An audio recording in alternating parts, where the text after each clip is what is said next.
નમસ્કાર મિત્રો, આજે હું તમને વાત કરવાનો છું પપૈયાના પાક વિશે. જે મિત્રોએ બીજા મહિનામાં પપૈયાનું વાવેતર કરેલું હોય અને છોડની હાઇટ પકડતી હોય તો શું કરવું? તો મિત્રો, અત્યારે હું તમને બતાવી રહ્યો છું પપૈયાના છોડ એ 1/2/2026ના દિવસે એનું વાવેતર કરેલું છે. એટલે કે આજે એના 4 મહિના થઈ ગયા છે આ વાડીના.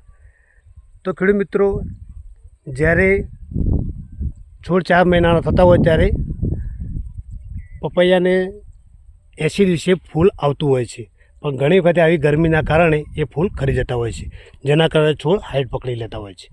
તો મિત્રો, આવું થતું હોય તો તમે પપૈયાના છોડને પાળા ચડાવવાના હોય છે.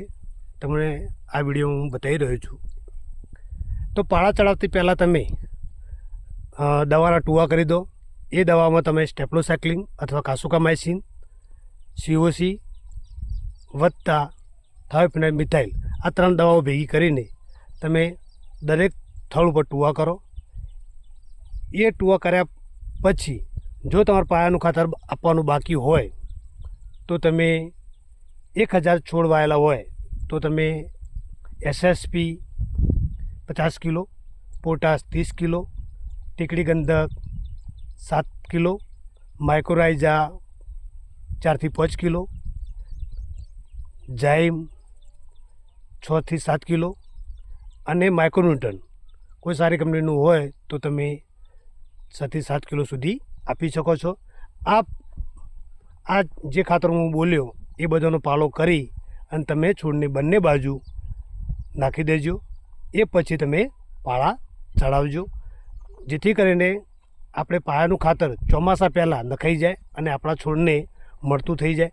આ ખેડૂત મિત્રએ જો પાળા ચડાયા છે એ પહેલાં બધી ટ્રીટમેન્ટ કરી દીધેલી છે. એના પછી અત્યારે જો ડ્રીપ પણ ચાલુ છે, તમે લાઈવ જોઈ રહ્યા છો. ડ્રીપ પણ